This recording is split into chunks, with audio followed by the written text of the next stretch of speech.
नमस्कार दोस्तों, मैं जितेंद्र नागर आरएससी ऑनलाइन क्लासेस में आप सभी का स्वागत करता हूं। आरएससी यूट्यूब क्लासेस में आप सभी का स्वागत है। देखिए, 10th क्लास का टॉपिक है आपका क्लास 10th क्लास का टॉपिक है आपका चैप्टर नंबर 7 में 7वां चैप्टर है आपका राज्य सरकार। उसके अंदर आज हम पढ़ेंगे राज्य कार्यपालिका, जिसका वर्णन भारतीय संविधान के अनुच्छेद 153 से 167 के बीच में मिलता है। ठीक है, तो सबसे पहले इसको यदि हमें शुरुआत करनी है तो कहाँ से करेंगे? राज्यपाल से। तो देखिए, राज्यपाल क्यों लिया हमने? क्योंकि जब हम बात करते हैं कार्यपालिका की, तो कार्यपालिका के यदि अपन किसकी बात करेंगे? गठन की। कार्यपालिका का गठन किस प्रकार से होता है? तो इसमें राज्य कार्यपालिका में सबसे पहला आएगा आपका राज्यपाल, उसके बाद में आपका सीएम और उसकी मंत्री परिषद। तो ये तीनों चीजें मिलकर आपकी किसका निर्माण करती हैं? कार्यपालिका का। तो इसमें सबसे पहले हमें जो टॉपिक उठाना है वो क्या हुआ? आपका राज्यपाल। तो यहां हमें शुरुआत करनी है राज्यपाल से।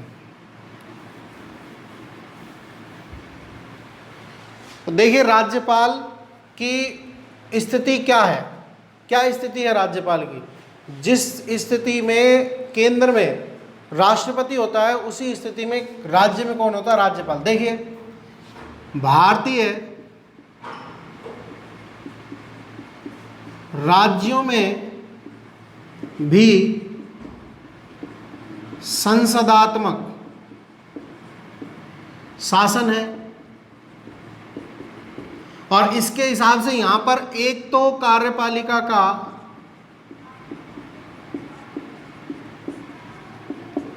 संवैधानिक प्रधान होगा और एक होगा वास्तविक। तो यहां पर जो संवैधानिक प्रधान होता है वो होता है आपका राज्यपाल और वास्तविक आपका होता है सीएम। सेम वही स्थिति वहां था, राष्ट्रपति और कौन था? पीएम। यहां राज्यपाल और सीएम। तो देखिए, इसको डिस्कस करते हैं आगे।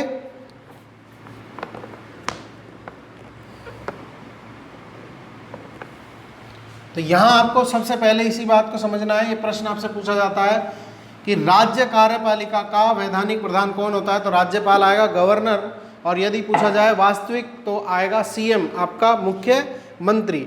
अब देखिए, राज्यपाल का वैधानिक प्रधान या राज्य का वैधानिक प्रधान राज्यपाल। तो इसकी स्थिति कैसे बनती है? तो देखिए, इसकी नियुक्ति।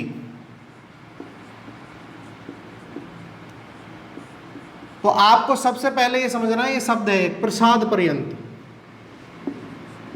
प्रसाद पर्यंत, इसका मतलब है प्रसाद के रूप में। तो राज्यपाल प्रसाद पर्यंत पद का क्या करता है? पालन। और ये प्रसाद पर्यंत पद उसको कौन देता है? राष्ट्रपति। राष्ट्रपति के प्रसाद, यानी कि राष्ट्रपति जब तक चाहेगा राज्यपाल राज्य का राज्यपाल रहेगा। मुख्य रूप से 5 साल का दिया जाता है, लेकिन वो उसके कार्यकाल को बढ़ा भी सकता है समय समय पर। तो ये राष्ट्रपति के ऊपर डिपेंड करता है कि वो किसे कहाँ का राज्यपाल बनाए। ठीक है, नियुक्ति 5 वर्ष के लिए होती है। नियुक्ति कितने वर्ष के लिए होती है? 5 वर्ष। ठीक है, 5 वर्ष के लिए नियुक्ति होती है। परंतु अब देखिए, यदि राष्ट्रपति चाहे, क्योंकि प्रसाद पर्यंत पद है, तो राष्ट्रपति चाहे तो उसे समय से पूर्व भी क्या करता है? हटा सकता है, पहली स्थिति। दूसरा, स्वयं क्या कर दे? त्याग पत्र दे। ठीक है, किसी दूसरे राज्य में क्या कर दे? उसका स्थानांतरण।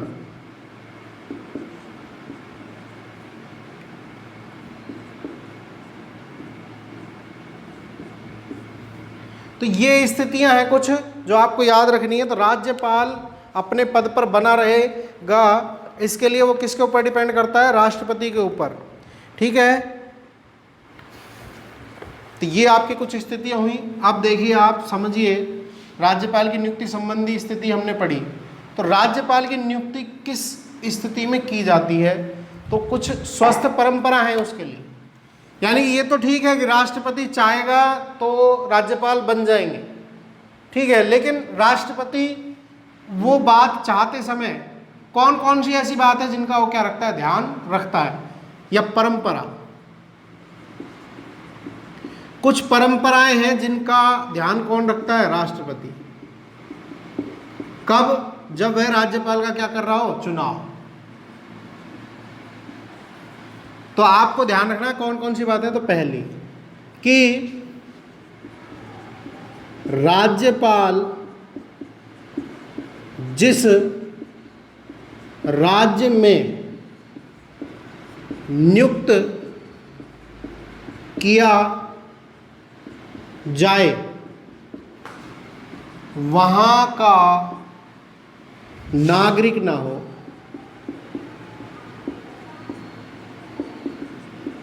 नागरिक ना हो का मतलब यहां है कि वो वहां का रहने वाला निवासी नहीं होना चाहिए, पहली परंपरा। उसके बाद में दूसरी स्थिति, राज्यपाल की नियुक्ति से पूर्व केंद्रीय सरकार संबंधी राज्य के मुख्यमंत्री से क्या लेगी? सुझाव लेगी। यानी कि जब गवर्नर की नियुक्ति की जाएगी तो उसके संबंध में राष्ट्रपति या उसके नीचे काम करने वाले पीएम और उसकी मंत्रिपरिषद जब किसी राज्यपाल की नियुक्ति करेंगे तो उस समय वो संबंधित राज्य के सीएम से परामर्श लेंगे। ये बात आपको याद रखनी है। तो यहां तक का आपका काम हुआ राज्यपाल की नियुक्ति से संबंधित स्थितियां। अब आता है इसका पद की योग्यता व वेतन। तो देखिए इसकी पद की योग्यता। तो पद की योग्यता देखिए वही राष्ट्रपति वाली है, सेम। भारत का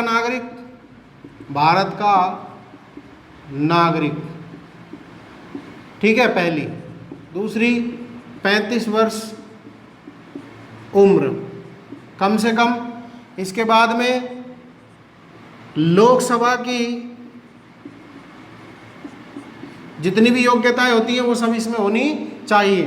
किसी लाभ के पद पर आश्रित ना हो, पागल, दिवालिया या अपराधी घोषित किसी न्यायालय के द्वारा ना हो। इसके बाद में जब ये अपना पद धारण करे, पद धारण के समय यदि ये किसी राज्य या केंद्र के सरकारी पद पे होगा तो वो क्या हो जाएगा? वो पद समाप्त हो जाएगा। यानी कि वो राज्य विधानमंडल या व्यवस्थापिका केंद्रीय उनमें से किसी में भी, लोकसभा, राज्यसभा या विधानसभा और विधान परिषद का यदि सदस्य हो तो वो सदस्यता उसकी हाथों हाथ क्या हो जाएगी? समाप्त हो जाएगी।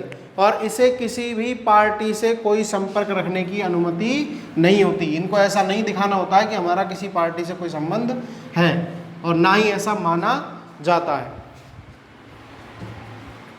इसके बाद में देखिए इनका वेतन और भत्ते। तो वेतन और भत्ते, वेतन देखिए 1,10,000 रुपये इनको मासिक मिलते हैं। 1,10,000 मासिक।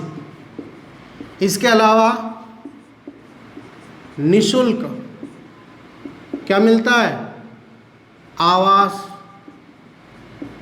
ठीक है, वाहन और जितनी भी उन्मुक्तियां होती हैं इसके अलावा वो भी इनको दी जाती है, यानी छूट। भत्ते मिलते हैं साथ में,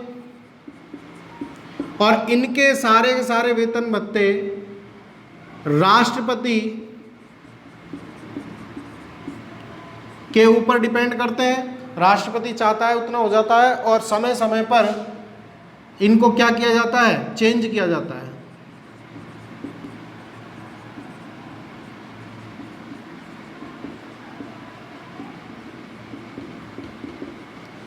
तो ये आपकी कुछ नॉलेज थी राज्यपाल से संबंधित। देखिए यहाँ हमने आज राज्यपाल के टॉपिक का प्रस्तावना पढ़ी है कि राज्यपाल क्या होता है, राज्यपाल की नियुक्ति कैसे की जाती है, उसके संबंध में क्या क्या बातें सोचनी होती हैं, कितना वेतन उसे मिलता है।